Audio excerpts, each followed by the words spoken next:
number 4 na sa Kasiguran, Aurora. Update po tayo sa sitwasyon doon sa ulat on the spot ni Sandra Aguinaldo. Sandra? Yes, Connie, kasalukuyan nga pong binabagyo o binabayo ng bagyong Paulo itong Kasiguran, Aurora. Nagsimula po naming maramdaman yung ulan at hangin na dala nito bandang alas 8 hanggang alas 9 ng umaga. At pagkatapos po niyan, alas 10 hanggang ngayon, Connie, ay patuloy po yung malakas na ulan at hangin na dala nito. Sa amin pong paglilibot ay may mga bahagi pa nga ng kalsada na halos zero visibility na dahil sa lakas ng ulan at hangin. May mga kable po ng kuryente na lumaylay na, kaya pinag-iingat po ang mga sasakyang bumabiyahe pa rin sa gitna ng bagyo. Malalaki po ang alon sa baybayin ng Kasiguran. Mistulang nagsasalpukan ng alon at namumuti po ang dagat ng pagpasyalan namin ito.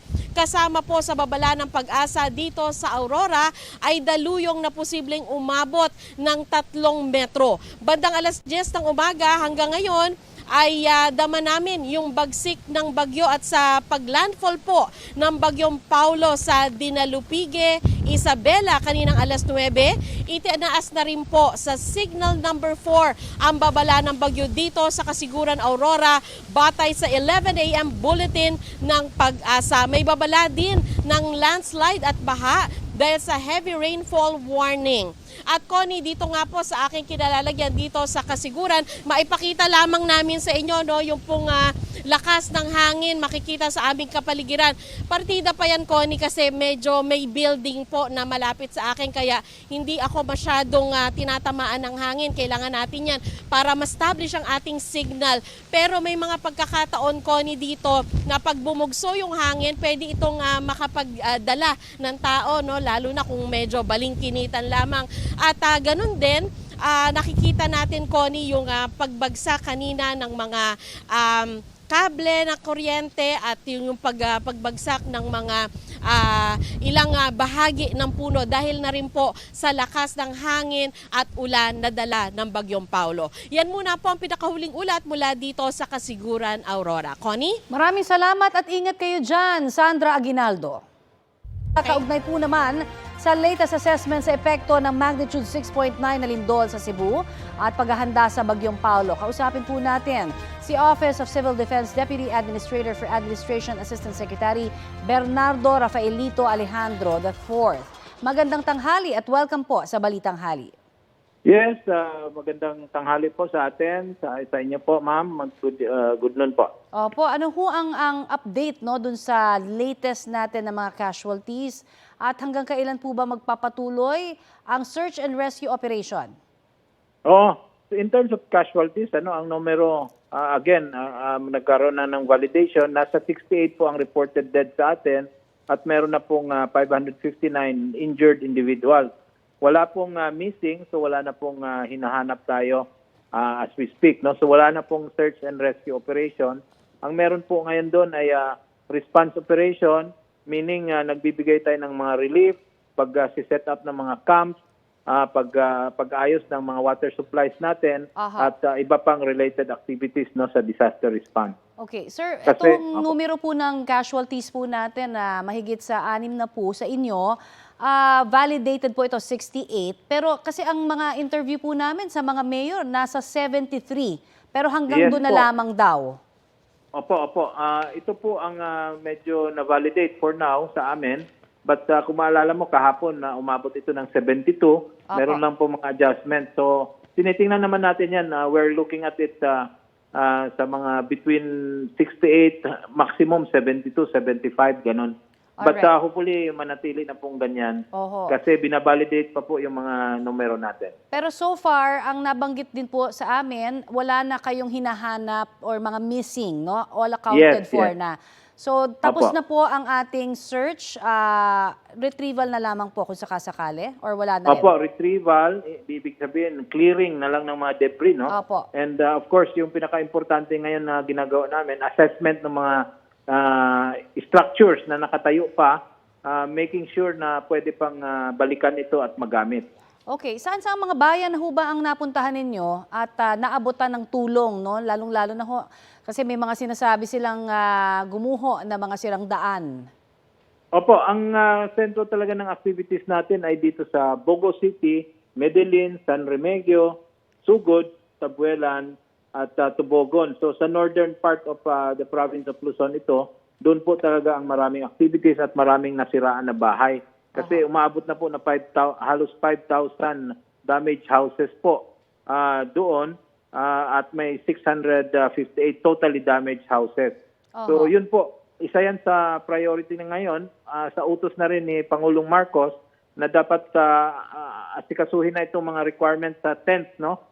Kailangan mag-set up na tayo ng tent city na bigyan na po ng instruction ng DSUD natin na pangunahan niyang pag-establish ng tent cities as temporary dwellings ng mga nawalan ng bahay po. Okay, yung ilan pa hong mga napuntahan ng ating mga kasamahan dito sa GMA Integrated News, no, na daanan sa mga daan na nanghihingi po ng tulong.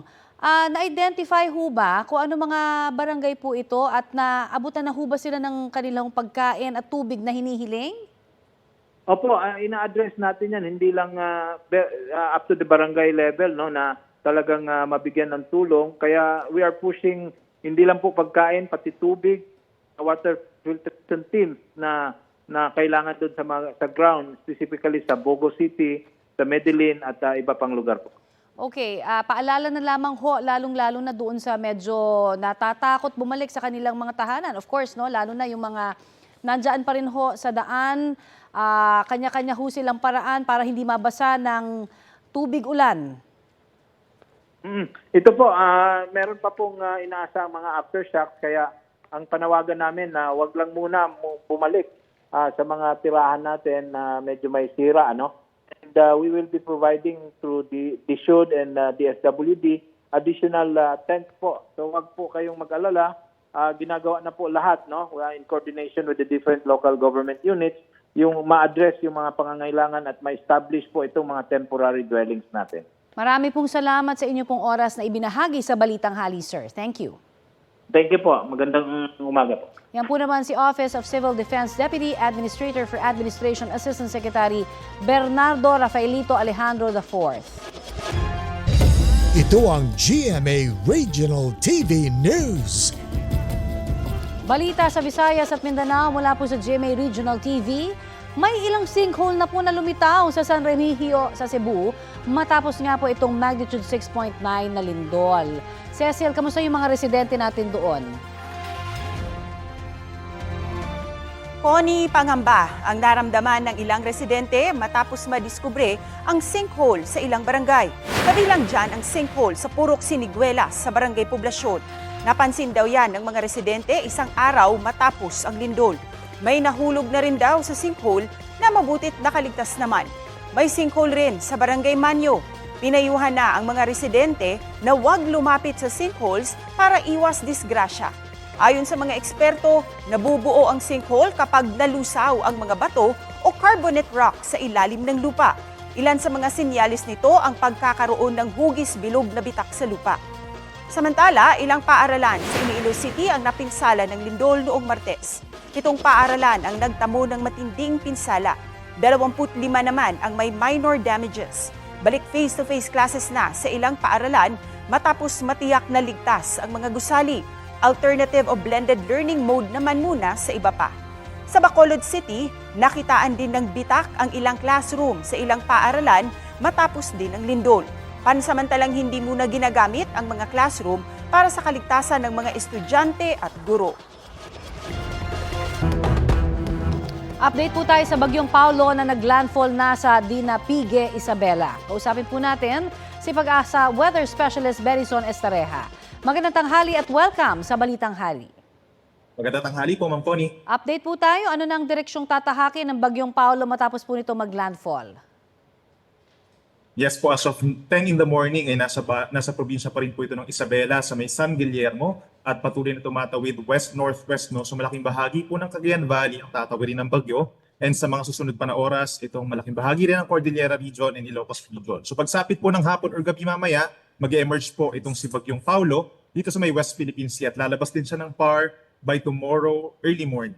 Sa mga lugar ho, again, para dun sa mga nangangamba, baka may mga babiyahe pa weekend eh. Ano-ano ho yung mga lugar na talaga hong magdudulot ng matinding ulan kaya? Doon po sa susunod na 24 oras, yung mga mismong dadaanan itong si Bagyong Paulo sa may northern and central Luzon, magkakaroon po ng mga madalas na malalakas po ng mga pag-ulan.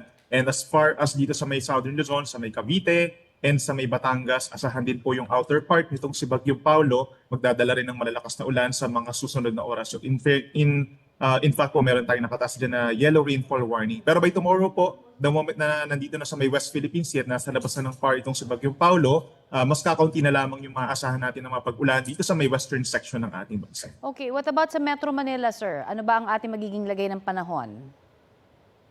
For Metro Manila hanggang sa matapos po ang araw na ito, magiging makulimlim pa rin at aasahan pa rin po yung mga pag-ulan na in general mga light to moderate rains po. Minsan lamang ito lumalakas, pero pinapayuhan pa rin natin yung ating mga kababayan po na magdala ng payong or kapote at nandyan pa rin po yung banta ng mga pagbaha sa mga low-lying areas. Sa area po ng Nilindol, sa Cebu, ano ho ang magiging lagay kaya ng panahon doon? Sa ating po mga kababayan na sa lantapo ng Lindol dito sa Cebu, we're expecting naman na fair weather conditions ngayong araw apart from localized thunderstorms. At pagsapit po ng weekend, nananatili pa rin na partly cloudy to cloudy skies at meron pa rin chance ng mga saglit na ulan. Marami pong salamat sa inyong update sa amin. Salamat po. Yan po naman si Pag-asa Weather Specialist Benison Estareja. Chinese po kasi.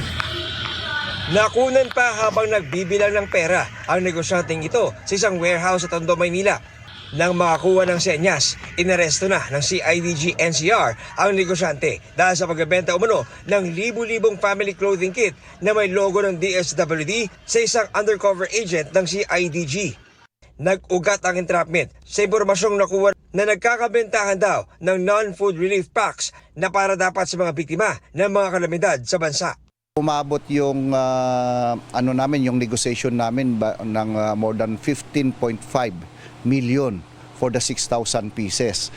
Yung box is DSWD, may bagong Pilipinas, nakalagay din dyan, not for sale. Diba? So, nagulat kami na may ganitong pangyayari considering yung nangyari sa Cebu, ngayon sa iba pang lugar na tinamaan ng bagyo, diba? Masbate, na merong naibibenta na ganito. Napasugod sa warehouse ang mga taga-DSWD para inspeksyonin ang mga binibentang kits na naglalaman ng mga gamit tulad ng t-shirt, shorts, underwear, tsinelas at tuwalya at nakalagay sa plastic na kahon na may logo ng DSWD. Malinaw na nakasulat sa kahon na ito ay hindi binibenta. So this is clearly a violation. Ito po ay intended only for disaster-related or disaster-affected individuals and families. And it is not for sale. We will look into this, really into this and see kung ano yung dahilan kung bakit nagkaroon ng bentahan o selling ng mga kits ng DSWD. Disturbing ito. Why? Baka akalay sa gobyerno na yung nagbebenta nito sa individual na imbes dapat doon sa mga naapektuhan ng disasters. Paliwanag naman ng inarestong negosyante, matagal na silang supplier sa DSWD at wala raw silang intensyong masama. Sila rin daw ang may-ari ng mga supplies at hindi ang gobyerno. Regarding po dyan sa pagbebenta, no comment muna ako dyan. Pero legit supplier po kami ng DSWD since 2020. Yun po. At ito pong mga stocks na to is excess po namin sa mga hindi po nila kinuha na sa kontrata. Hindi po nila pinurchase. So technically, hindi po to pera ng gobyerno, pera po ng kumpanya namin to. Nagsasagawa ng mas malalim na investigasyon ang CIDG. Ang tinitingnan natin dito is yung violation ng Section 19 ng 10121 at saka yung Republic Act 179, yung illegal use or misrepresentation ng logo or seal ng isang opisina or yung government office. Ang mga ganitong may markings ng DSWD, this is intended for disaster relief. Hindi ito binebenta, dapat ito po ay libre. Tandaan po natin yan, kung yan may nagbebenta, o kayo ay bumili, may violation po kayo doon. So makukulong po kayo, may penalty po yan. John Consulta, nagbabalita para sa GMA Integrated News. Samantala, buhay na buhay ang diwa ng bayanihan sa gitna po ng mga kalamidad. Pinatunayan ng ilang kapuso natin na walang maliit na tulong para sa mga taong gustong magbigay ng malasakit sa kapwa. Sa Liloan, Cebu, nakilala ng GMA Regional TV sina Grace Arnade at Elma Pepito. Imbis na ibenta ang panindang pancakes, minabuti nilang ibigay ito sa mga kapwa nila Cebuano na naapektuhan ng lindol. Pinagkatiwalaan nila ang GMA Regional TV News Team para ihatid ang pancakes sa hilagang bahagi ng probinsya. Para kina Grace at Elma, malaking bagay ang pagtulong at mag-spread ng kindness sa mga ganitong sitwasyon. Talaga naman, mabuhay kayo.